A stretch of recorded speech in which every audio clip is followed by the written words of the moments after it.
مرحبا أهلا النوادي. Al-Habib Abdul Qadir bin Ahmad As-Saghaf di Jeddah itu pernah diundang di satu majlis. Ternyata ketika tiba di majlis tersebut, orang-orang berdiri menyambut kedatangan beliau. Pada waktu itu ada seorang dai sedang berceramah. Ternyata dai ini dalam hatinya ada iri hati dengan beliau. Maka ketika melihat kedatangan Habib Abdul Qadir yang disambut oleh jamaah berdiri menyambut kedatangan beliau, dan memang acara itu untuk beliau, acara ceramah beliau, maka sang dai ini di saat dia berceramah tiba-tiba melihat Al Habib Abdul Qadir datang disambut, dia mulai mencela di situ di hadapan orang banyak. Kenapa harus begitu hormati ini orang begini wa kadza dicela. Wal Habib Abdul Qadir duduk, tidak ada ekspresi marah sama sekali. Selesai dia mencela, giliran Habib Abdul Qadir ceramah. Kemudian Al Habib Abdul Qadir mengatakan, ya sudah, tadi ceramah sudah luar biasa. Ya khair kalam, ucapannya sudah luar biasa. Terima kasih banyak, jazakumullah khair. Jadi saya sekarang tutup dengan doa saja. Hadza akhlak.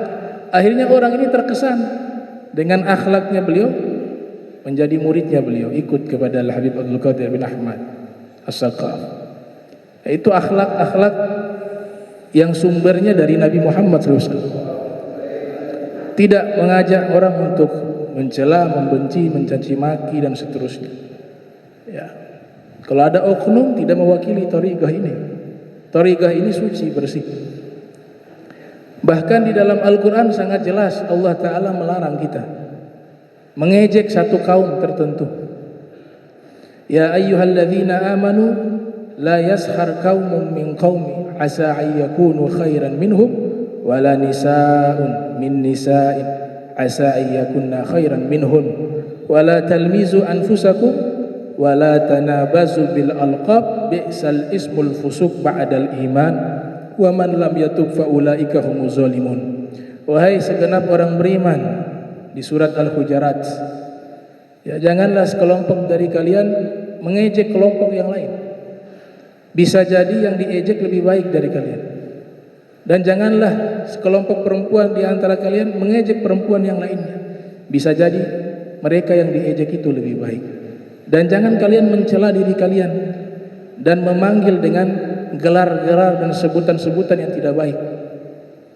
Sungguh buruk panggilan tersebut, kata Allah. Ya.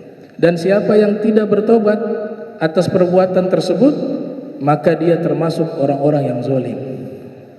Tidak mungkin ajaran Islam mengajak orang saling membenci, caci maki, hasut menghasut. Itu tidak mungkin. Hasya wa kalla. Ajaran ini adalah ajaran yang membawa orang menjadi saling mencintai, membawa orang mengenal Allah wa mengenal Nabi Muhammad sallallahu alaihi wasallam. Hakata. Bahkan Nabi mengatakan sibabul muslim fusuq. Mencela seorang muslim adalah kefasikan. Fasik itu adalah satu dosa. Wa qitaluhu kufrun, dan membunuhnya adalah kekufuran. Hadis riwayat Imam Muslim yang lahir tahun 204 Hijriah, wafat 261 Hijriah.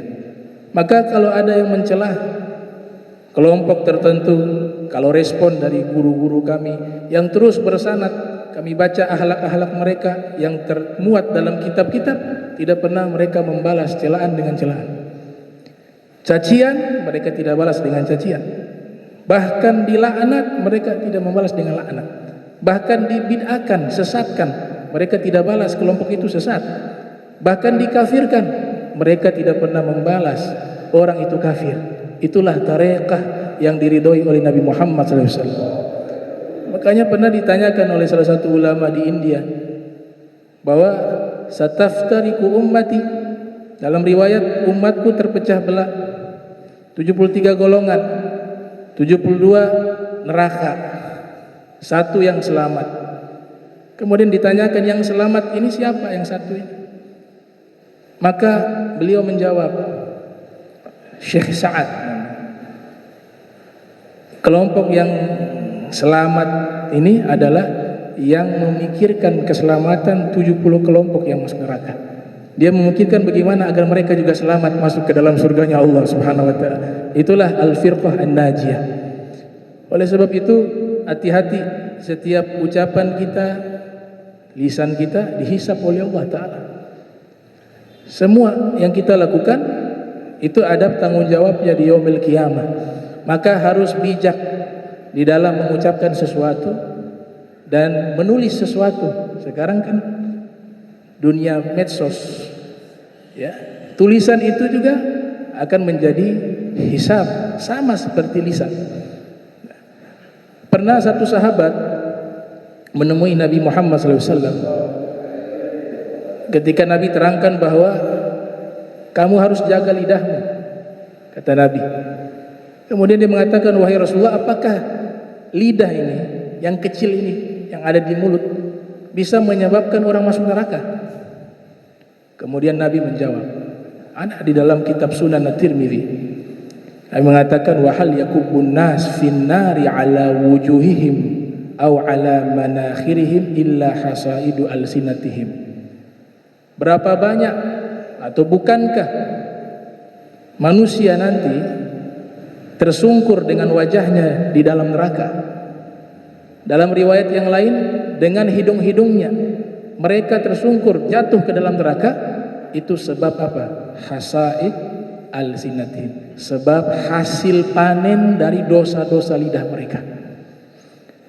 Di dalam kitab Riyadhus Shalihin sangat jelas, Imam Nawawi meriwayatkan, yang lahir 631 Hijriah, wafat 676 Hijriah, aktsarun nas finnar, paling banyaknya manusia di dalam neraka itu, kata Nabi, disebabkan oleh al-ajwafan, oleh dua lubang, kata Nabi. Paling banyaknya orang berada dalam neraka sebabnya karena dua lubang. Lubang yang pertama al-fam, mulut, dan lubang yang kedua al-farj, kemaluan. Berapa banyak, kata Imam Ghazali, dosa yang dihasilkan oleh mulut, oleh lidah? Banyak sekali. Dusta, dosa lidah. Memfitnah orang, dosa lidah. Melaknat orang, dosa lidah. Mencaci orang, dosa lidah. Menggibah, menggunjing. Sekian banyak dosa dihasilkan oleh lidah. Maka ini kaum solihin, mereka sangat menjaga lidah mereka. Sangat menjaga. Tidak diucapkan kecuali kebaikan. Itu diajarkan ketika mereka marah sekalipun, yang terucap dibiasakan doa. Allahumma, ya Allah yahdik, semoga Allah berikan engkau petunjuk. Allah yahdik, Allah yahfaz, semoga Allah menjagamu. Itu tradisi kaum solihin. Ketika marah sekalipun, yang mereka ucapkan adalah doa. Hakada. Kemudian dalam satu ungkapan mengatakan, al-lisan jirmuhu shagir wa jurmuhu kabir. Lidah ini bentuknya kecil, tapi bahayanya sangat besar, dosanya sangat besar. Di zaman kita sekarang bukan hanya lidah yang harus dijaga, tapi jari juga harus dijaga. Karena jari juga dia mengetik sesuatu yang tidak baik, dia kasih komen di situ, mencela ulama ada zaman sekarang, mencaci maki kelompok tertentu, mengadu domba, provokasi, meremehkan satu dengan lainnya, merusak persatuan umat. Yang dia ketik itu lebih bahaya daripada yang diucapkan di zaman kita saat ini. Kenapa? Karena kalau dia tidak hapus, selamanya ada di situ. Kalau video, apalagi selama dia tidak dihapus itu video, selama itu kalau ada orang nonton, dia meninggal dunia, maka bukan pahala yang mengalir padanya dalam kubur, tapi dosa-dosa orang yang menonton dan membaca komen-komennya di dalam kuburannya. Akhirnya, hati-hati ikhwan muslimin. Subhanallah, Imam Ghazali sudah memperingati itu jauh-jauh hari. Padahal di zaman Imam Ghazali gak ada media sosial. Beliau lahir 450, wafat 505 Hijriah. Tidak ada itu WhatsApp, tidak ada Facebook dan lain-lainnya, tidak ada YouTube. Tapi beliau sudah buat satu pernyataan, itu ada dalam kitab Bidayatul Hidayah. Beliau mengatakan, fa innal qalam ahadu lisanain fahfaz al qalam. amma yajibu hifdzul lisan anhu. Sesungguhnya tulisan itu adalah satu dari dua lidah. Lidah pertama ada di mulut kita, lidah kedua tulisan. Ini Imam Ghazali sudah memperingati. Maka jagalah tulisan yang kalian tulis, kata Imam Ghazali. Sebagaimana kalian menjaga lidah kalian, maka jaga juga tulisan yang kalian tulis. Subhanallah, mencaci maki, mencela, ya, wahakadha, semua dihisab oleh Allah Subhanahu wa taala. Kami selama ini sama guru-guru kami tidak pernah kami dengar satu kalimat celaan. Tuh. Selama belajar, yang ada hanya mengkaji kitab. Bahkan kepada orang yang menuduh kita ini sesat, guru-guru kami tidak pernah menyatakan mereka sesat secara terang-terangan. Al-Habib Abdul Qadir itu pernah bertemu dengan Syekh bin Baz. Syekh bin Baz ulama di Saudi. Tentu berbeda dengan manhajnya Al-Habib Abdul Qadir bin Ahmad As-Sagaf. Kalau madhabnya Syekh bin Baz sangat jelas, menyatakan sesat kelompok beliau, kelompok sufi sesat. Al-Habib Abdul Qadir terdidik dari rumah yang penuh dengan ilmu, akhlak, adab dan khauf minallah. Mereka tidak membiasakan mendengar satu-satu berita yang tidak baik, selalu menutup telinga. Yang mereka dengar sehari-hari adalah kebaikan. Mata mereka juga begitu, tidak pernah mereka biasakan melihat hal yang buruk. Selalu yang dilihat kebaikan, sehingga dalam hatinya itu yang ada hanyalah kebaikan, rahmat, prasangka baik.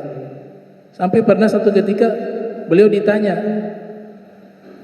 "Wahai Habib, bagaimana menurut antum tentang sosok seorang ulama bernama Syekh bin Baz?" Beliau mengatakan, "Oh, azunnu annahu waliyun min awliyaillah."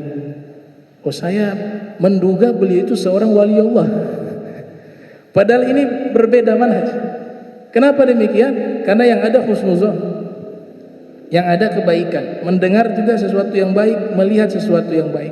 Nah, itulah jalan tariqah mereka, akhlak yang mengikuti akhlak para aslafus sholihin, sehingga mereka bisa menjadi orang-orang yang dicintai oleh Allah Subhanahu wa taala. Itu salah satunya jalannya adalah karena akhlak mereka sangat mulia. Sahal Tustari pernah ditanya, apa itu akhlak yang baik? Beliau mengatakan, adnahu, paling minimal akhlak yang baik itu ihtimalul adza, sabar kalau diganggu. Diganggu nih, sabar, gak boleh balas lagi dengan gangguan. Wa adamul wa tarkul mukafaah, dan tidak ada niatan membalas di saat mampu membalas. Wa rahmal zalim, dan berkasih sayang kepada orang yang buat kejahatan kepada dirinya. Wal istighfaru lahu, dan meminta kepada Allah agar dosa dia diampuni oleh Allah, orang yang menzalimi tersebut. Wa syafaqatu alaih, dan belas kasih kepada orang yang zalim tersebut. Itu kata beliau, adnahu, paling minimal standar akhlak baik itu. Bagaimana kalau yang maksimalnya? Sallallahu alaihi wasallam. Wa hakadha akhlaknya Nabi kita Muhammad sallallahu alaihi wasallam. Bahkan disebutkan Al-Imam Ali Zainul Abidin bin Husain, ya, beliau ini sudah diprediksi dan telah diberikan gelar oleh Nabi Zainul Abidin, perhiasan seluruh ahli ibadah. Wa kan yusalli fi kulli yawm wa lailah alf rak'ah. Beliau solatnya itu kalau dijumlahkan sehari semalam 1000 rakaat. Wa beliau sangat dermawan. Berapa banyak kaum fuqara wal masakin yang ada di kota Madinah, setiap malam beliau datangi rumah mereka secara diam-diam untuk dibagikan makanan, gandum kepada mereka. Satu ketika beliau sedang tawaf di Ka'bah, kemudian memegang kain Ka'bah, kiswah, ya. Sambil memegang kiswah, beliau menangis di situ. Kemudian ada salah satu ulama melihat, yang ini Imam Ali Zainal Abidin.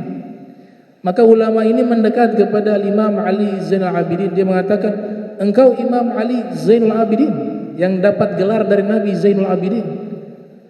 Engkau adalah putranya Syaidu Syuhada wal Imam Husain. Kakek engkau adalah Sayyidina Ali bin Abi Thalib, pintu ilmu. Apakah engkau adalah cucu dari Sayyidah Fatimah, putrinya Nabi Muhammad sallallahu alaihi wasallam? Disanjung Al-Imam Ali Zainal. Beliau mengatakan, tolong tinggalkan ucapan itu. Jangan kau menyanjung saya dengan ucapan-ucapan seperti itu. Kemudian keluarlah ungkapan dari beliau, laisa fata man yaqulu kana abi walakinnal fata man yaqulu ha anadha. Bukan orang hebat yang mengatakan bahwa bapak saya, kakek saya adalah orang-orang seperti ini. Mereka orang hebat, tidak. Tapi orang yang hebat dia mengatakan apa? Inilah saya. Saya ittiba dengan mereka. Saya tidak membawa nama mereka, tapi saya menunjukkan diri saya dengan akhlak dan ittiba kepada mereka, baik dari ilmu dan ibadah. Itu ungkapan dari Al-Imam Ali Zain bin Husain. Nah, itu akhlak tawadhu, rendah hati. Dan begitulah para salaf terdahulu minal habaib, mereka datang membawa akhlakul karimah sehingga banyak orang mencintai mereka. Tidak pernah dipaksa untuk orang mencintai mereka, tapi orang-orang yang datang mencintai mereka karena mereka mengikuti salafnya terus sampai kepada baginda Nabi Muhammad sallallahu alaihi wasallam.